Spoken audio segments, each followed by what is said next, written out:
ఓం శాంతి 28/6/1977 అవ్యక్త బాప్దాద యొక్క మధుర మహావాక్యాలు. వేస్ట్ చేయకండి, వ్యర్థం చేయకండి మరియు వెయిట్ తగ్గించండి, బరువును తగ్గించండి. శబ్దం నుండి అతీతంగా ఉండి నిరాకారి స్థితి మరియు ఆకారి స్థితిలో సంజ్ఞల యొక్క భాష అనగా మూవీ భాష ఎక్కువగా ఉంటుంది. అటువంటి శబ్దం నుండి అతీతంగా ఉండే స్థితి మీకు ప్రియం అనిపిస్తోందా? ఈ రెండు స్థితులలోనూ సాకార సృష్టిలో వలె శబ్దం లేదు. ముఖము ద్వారా వినిపించడము, వినడము, దీని నుండి అతీతంగా మీ వృత్తి ద్వారా లేక దృష్టి ద్వారా లేక వైబ్రేషన్ల ద్వారా మరియు మీ శ్రేష్ఠ అనుభవాల యొక్క ప్రభావము ద్వారా ఎవరైనా ఆత్మల యొక్క సేవను చేసే అనుభవం ఉందా? అనగా వాటి ప్రభావము ద్వారా వినిపించడము లేక పరిచయమును ఇవ్వడము లేక సంబంధమును జోడించడం, దీని యొక్క అనుభవం ఉందా? ఏ విధంగా వాణి ద్వారా సంబంధము జోడించడంలో అనుభవజ్ఞులుగా ఉన్నారో అలాగే ఈ ఆత్మలకు వృత్తి లేక దృష్టి లేక శ్రేష్ఠ అనుభవాల యొక్క ప్రభావంతో సేవ చేయండి అని వాణి ద్వారా డైరెక్షన్ లభిస్తే అది చేయగలుగుతారా? లేక కేవలం వాణి ద్వారా మాత్రమే చేయగలుగుతారా? ఏ విధంగా వాణి ద్వారా ఆత్మలకు బాబాతో సంబంధాన్ని జోడింప చేయడంలో నెంబర్ వారీగా నిమిత్తులవుతారో అలాగే మీ యొక్క సూక్ష్మ స్థితి లేక మాస్టర్ సర్వశక్తివాన్ లేక మాస్టర్ జ్ఞాన సూర్య యొక్క స్థితి ద్వారా ఆత్మలకు స్వయం యొక్క స్థితి లేక బాబా సంబంధం యొక్క అనుభవాన్ని కలిగించగలరా? శక్తిశాలి వాతావరణము, వైబ్రేషన్స్ లేక స్వయం యొక్క శక్తి స్వరూపం యొక్క సంపర్కంతో వారికి కూడా అనుభవం చేయించగలరా? ఎందుకంటే సమయం ఎంతెంత సమీపంగా వస్తోందో అంతంతగా పాండవ సైన్యము ప్రత్యక్షమయ్యే ప్రభావం గుప్త రూపంలో వ్యాపిస్తోంది. సేవ యొక్క రూపురేఖలు సమయ ప్రమాణంగా మరియు సేవా ప్రమాణంగా తప్పక పరివర్తన చెందుతాయి. ఈ రోజుల్లో సైన్స్ ద్వారా కూడా ప్రతి వస్తువును క్వాంటిటీకి బదులుగా క్వాలిటీలోకి తీసుకొస్తున్నారు. ఎంత చిన్నని రూపంగా తయారు చేస్తున్నారు అంటే రూపము చిన్నగా ఉంటుంది కానీ శక్తి అధికంగా నిండి ఉంటుంది.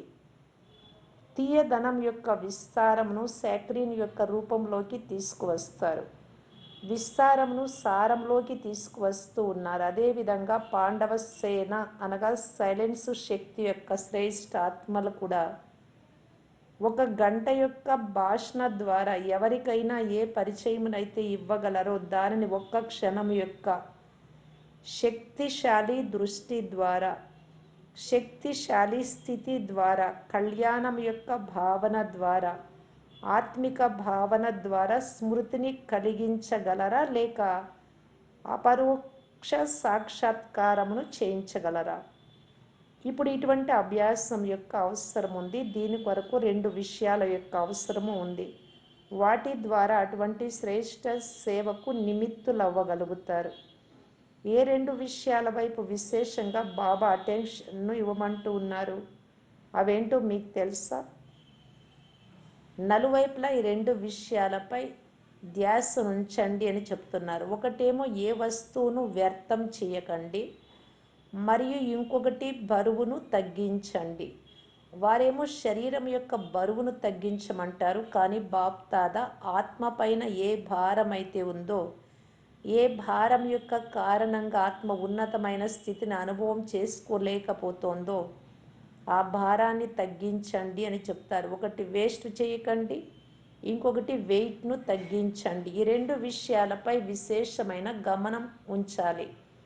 మీ శక్తులను లేక సమయాన్ని వ్యర్థం చేసినట్లయితే జమ అవ్వదు మరియు జమ అవ్వని కారణంగా ఏ సంతోషము లేక శక్తిశాలి స్థితి అయితే అనుభవం కావాలో దానిని కావాలనుకున్నా కూడా పొందలేకపోతున్నారు. శ్రేష్ఠ ఆత్మలైన మీకు విశ్వ కళ్యాణకారులుగా అయ్యే కార్యం ఉంది. అదేవిధంగా సమయము లేక శక్తులు కేవలం మీ కొరకే కాక అనేక ఆత్మల యొక్క సేవ కొరకు కూడా స్టాక్ జమ అయి ఉండాలి. కానీ వేస్ట్ అవుతూ ఉన్నట్లయితే స్వయం తమకు తాము నిండుగా అనుభవం చేసుకోలేరు. ఈ రోజుల్లోని ప్రభుత్వం కూడా పొదుపు యొక్క స్కీములను తయారు చేస్తూ ఉంటుంది. అలాగే స్వయం కొరకు అవసరమైన సమయం లేక శక్తుల నుండి పొదుపు యొక్క లక్ష్యాన్ని ఉంచుతూ పొదుపు చేస్తూ ఉండాలి. ఎందుకంటే విశ్వంలోని సర్వాత్మలు శ్రేష్ఠ ఆత్మలైన మీ యొక్క పరివారమే, కుటుంబమే. పరివారం ఎంత పెద్దగా ఉంటుందో అంత ఎక్కువగా పొదుపు యొక్క ఆలోచనను ఉంచడం జరుగుతుంది. మీ అంతటి పెద్ద పరివారం ఇంకెవరికైనా ఉందా? కావున సర్వాత్మలను మీ ముందు ఉంచుకుంటూ స్వయాన్ని అనంతమైన సేవార్థం నిమిత్తంగా భావిస్తూ మీ సమయాన్ని మరియు శక్తులను కార్యములో వినియోగిస్తూ ఉన్నారా? మాస్టర్ రచయిత యొక్క స్థితి స్మృతిలో ఉంటోందా, లేక మీ కొరకే సంపాదించుకొని తింటున్నారా? లేక కొంత అని కొంత పోగొట్టుకుంటున్నారా? ఇలా నిర్లక్ష్యంగా నడుస్తున్నారా? కావున ఇప్పుడు మీ సర్వ ఖజానాల యొక్క బడ్జెట్ తయారు చేయండి. ఇంత పెద్ద బాధ్యతాయుతమైన కార్యాన్ని ఎత్తే ఆత్మలారా, జమ అవ్వకపోతే కార్యాన్ని ఎలా సఫలం చేయగలుగుతారు? డ్రామా అనుసారంగా అవ్వాల్సిందే కదా అని అనడం, ఇది జ్ఞానం యొక్క విషయం. కానీ డ్రామాలో నేను కూడా నిమిత్తంగా ఈ సేవ ద్వారా శ్రేష్ఠ ప్రాప్తిని పొందాలి అనే లక్ష్యం ఉంచుకొని ప్రతి ఖజానా యొక్క బడ్జెట్ తయారు చేయండి. బడ్జెట్లో ఏ లక్ష్యాన్ని ఉంచాలి? స్లోగన్ మీకు గుర్తు ఉందా? తక్కువ ఖర్చు చేయాలి, ఎక్కువ ప్రసిద్ధం చెందాలి. ఇప్పుడు ఇక ఎంత జమ అయి ఉంది అని ప్రతి ఖజానాను పరిశీలించుకోండి. ఆ జమ యొక్క ఖాతా ద్వారా హద్దులోని ఆత్మల యొక్క సేవ జరగగలదు.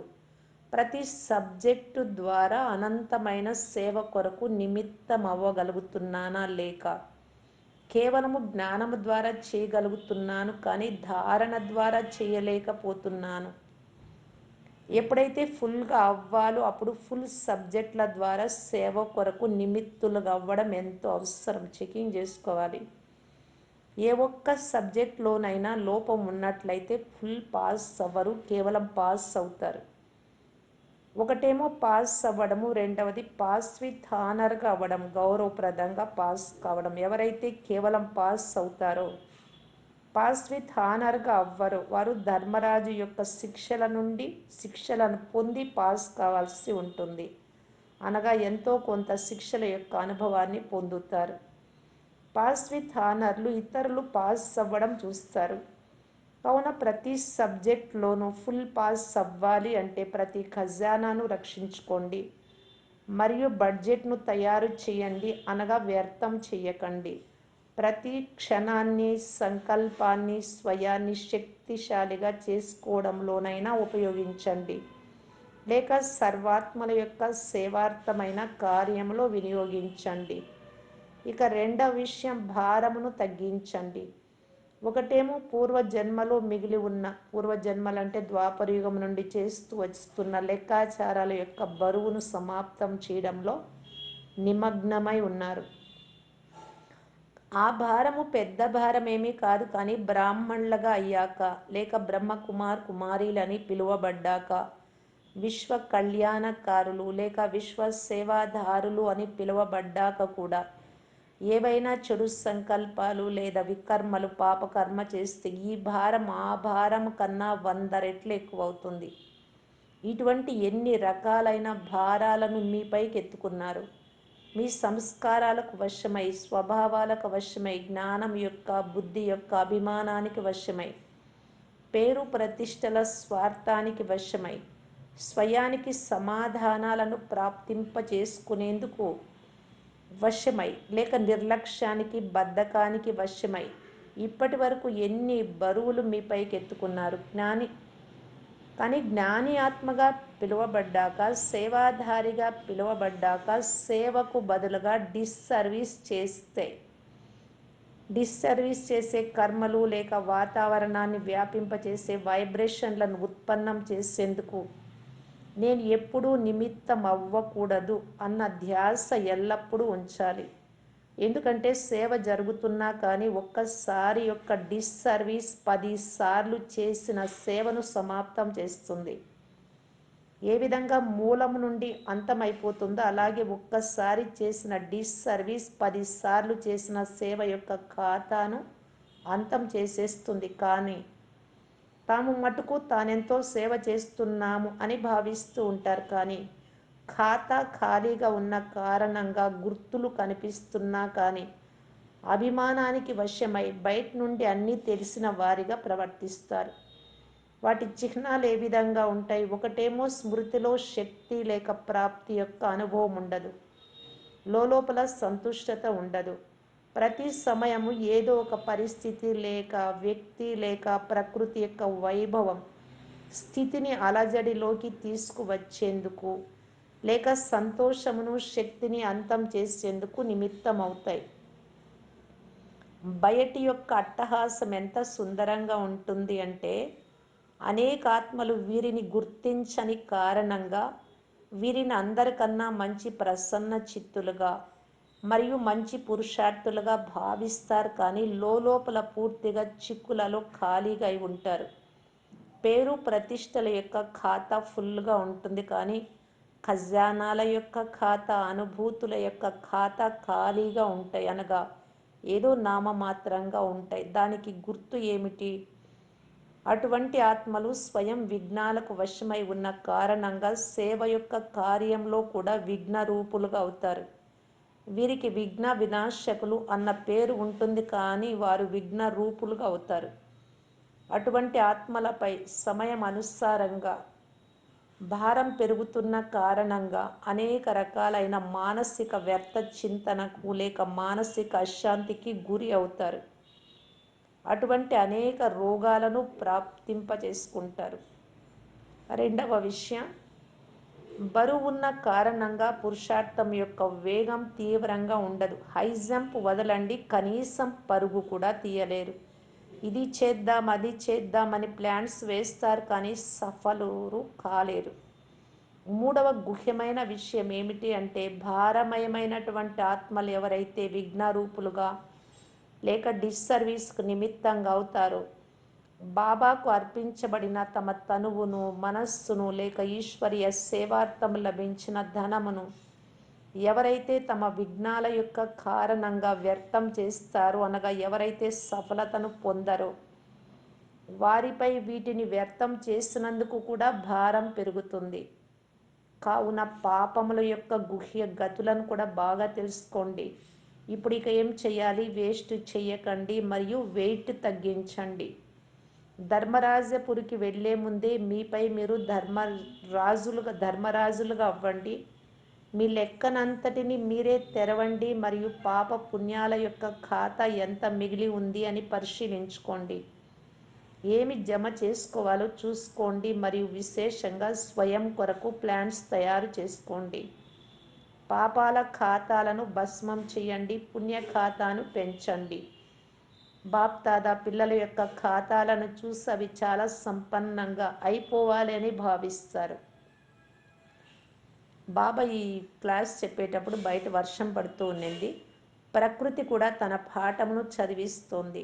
ఏ విధంగా ప్రకృతి తన ఋతువులో లేక సమయానుసారంగా తీవ్ర గతితో కార్యమును చేస్తుందో అలాగే బ్రాహ్మణుల యొక్క సంపాదనను జమ చేసుకునే ఋతువు ఇదే.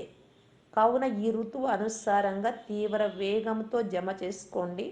అచ్చా, సదా ఫరిస్తాలుగా భారరహితంగా అనగా లైట్ రూపంలో ప్రతి క్షణము మరియు సంకల్పంలో కూడా గతాన్ని భస్మం చేస్తూ వికల్పాలు వికారాలు పాత సంస్కారాలను భవిష్యత్తుకు జమ చేసే వారికి సదా విశ్వ సేవాధారి స్వరూపంలో స్థితులైనటువంటి ప్రతి ఆత్మకు సర్వ ఖజానాలను మహాదానులుగా ఈ దానం చేసేవారికి తమ శక్తుల యొక్క ఖజానాలలో సంపన్నమై శక్తుల ద్వారా వరదానులుగా అయ్యే వారికి దయాహృదయ ఆత్మలకు సదా విశ్వ కళ్యాణకారి ఆత్మలకు బాప్ దాదా యొక్క ప్రియ స్మృతులు మరియు నమస్తే. పార్టీలతో బాప్ దాదా సదా స్వచింతన మరియు శుభచింతన రెండు స్థితులు ఉంటున్నాయా? శుభచింతన ఉన్నప్పుడు వ్యర్థం సమాప్తం అవుతుంది. వ్యర్థం ఉంది అంటే శుభచింతన యొక్క అనుభవం తక్కువగా ఉన్నట్లు. ఒకసారి మంచి వస్తువును రుచి చూశాక ఇక సామాన్యమైన వస్తువును స్వీకరించే సంకల్పం కూడా కలగదు. అలాగే శుభ చింతనలో ఉండేవారు వ్యర్థ చింతన చేయలేరు. చింతనను నడపడము అనగా దాని స్వరూపంగా అయిపోవడం. సాగరంలో ఉండే జీవ జంతువులు సాగరంలో ఇమిడి ఉంటాయి, అవి బయటకు రావాలనుకో. చేపలు నీటి లోపలే ఉంటాయి, బయటకు వస్తే అంతమైపోతాయి. సాగరము లేక నీరుయే తనకు ప్రపంచం. బయట ఉన్న ఇంతటి విస్తారమైన ప్రపంచము తనకు ఎందుకు పనికిరాదు. అలాగే జ్ఞాన సాగరుడైన బాబాలో ఇమిడి ఉండే వారి ప్రపంచం కూడా బాబాయే, ఒక్క బాబాయే అనగా సాగరమే. ఇలా అనుభవం చేసుకుంటున్నారా, లేక బయట తిరిగి రావాలి అని మనసులో కలుగుతోందా? తిరగడం అంటే కాళ్లతో కాదు, మనస్సు అవన్నీ. ఎప్పటి వరకు అయితే స్వరూపంలో ఇమిడిపోయే అనుభవమును పొందరో అప్పటి వరకు అతీంద్రియ జీవితం యొక్క గాయనం ఏదైతే ఉందో, సుఖం యొక్క ఊయలలో ఊగే హర్షితమయ్యే బ్రాహ్మణ జీవితం యొక్క గాయనం, ఇవన్నీ గాయనాలు ఉన్నాయి కదా, అవి లభించవు. ఇటువంటి అనుభవజ్ఞులు ఈ బ్రాహ్మణ జీవితపు సుఖం యొక్క మహత్వాన్ని తెలుసుకుంటారు. బ్రాహ్మణులను శిఖగా చూపుతారు. శిఖము అనగా ఉన్నతమైన స్థితి. ఇక్కడి వరకు చేరుకోకపోతే విజయము జెండాను ఎలా ఎగురవేయగలరు? ఉన్నతమైన శిఖరం పైకి వెళ్ళి జెండాను ఎగురవేస్తేనే విజయులుగా పిలువబడతారు. ఇక రెండవ గ్రూపుతో వర్తమాన సమయం యొక్క పురుషార్థం ఏమిటి? వినడము వినిపించడం నడుస్తూనే ఉంది. అనుభవజ్ఞులుగా అవ్వాలి. అనుభవజ్ఞుల యొక్క ప్రభావం ఎక్కువగా ఉంటుంది ఒకే విషయమును అనుభవజ్ఞులు వినిపించడంలో, మరియు కేవలం దానిని విని తిరిగి వినిపించడంలో ఎంతో తేడా ఉంటుంది కదా. మరి మీరు కూడా ఇప్పుడు అనుభవం చేసుకోవాలనుకుంటున్నారు. యోగ శిబిరంలో విశేషమైన అనుభవంను పొందుతారు. ఎందుకంటే అక్కడ అనుభవజ్ఞులుగా తయారు చేసే సాధనంగా వినిపించడంతో పాటు అనుభవం చేయించడం కూడా జరుగుతుంది. దాని ద్వారా మంచి రిజల్ట్ వెలువడుతుంది. ఇప్పుడు ఆత్మల అనుభవాన్ని కోరుకుంటూ ఉన్నారు కావున మీరు కూడా అనుభవజ్ఞులుగా అయ్యి అనుభవం చేయించండి. అనుభవం ఎలా కలుగుతుంది? దాని కొరకు ఏ సాధనమును ఉపయోగించాలి? ఏదైనా కనుగొనే వైజ్ఞానికుడు ఏదైనా ఇన్వెన్షన్ను చేసేందుకు పూర్తిగా ఏకాంతంలో ఉంటాడు. కావున ఇక్కడి ఏకాంతము అనగా ఒక్కరి యొక్క అంతములో నిమగ్నమైపోవడం. కావున బాహ్యమైన ఆకర్షణల నుండి ఏకాంతం కావాలి. కేవలము గదిలో కూర్చుండిపోయే ఏకాంతం కాదు, మనస్సు ఏకాంతంగా ఉండాలి. మనస్సు ఏకాగ్రంగా అనగా ఒక్కరి యొక్క స్మృతిలో ఉండాలి. ఏకాగ్రమై ఉండడమే ఏకాంతము. ఏకాంతంలోకి వెళ్ళి ఇన్వెన్షన్లను కనుగొంటారు కదా, నలువైపుల యొక్క వైబ్రేషన్ల నుండి అతీతంగా వెళ్ళిపోతారు. అలాగే ఇక్కడ కూడా స్వయాన్ని ఆకర్షణల నుండి అతీతంగా తీసుకెళ్లాల్సి ఉంటుంది.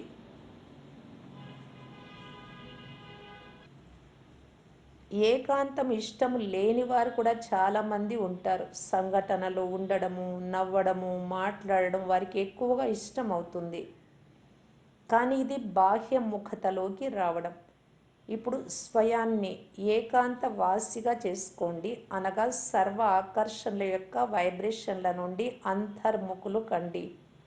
ఇప్పుడు ఎటువంటి సమయం వస్తోంది అంటే అప్పుడు కేవలం ఈ అభ్యాసం ఏకాగ్రతతో ఏకాంతంగా స్మృతి చేస్తూ వచ్చారు కదా, ఇది మాత్రమే ఉపయోగపడుతుంది.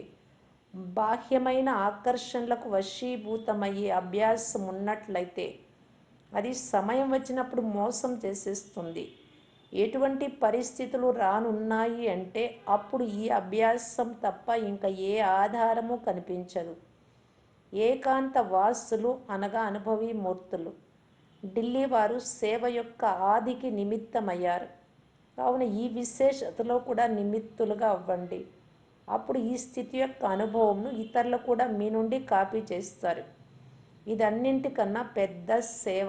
సంఘటిత రూపంలో మరియు ఇండివిజువల్ వ్యక్తిగత రూపంలో రెండు రూపాలలోనూ అభ్యాసం యొక్క వాతావరణమును వ్యాపింపచేయండి. ఓం శాంతి.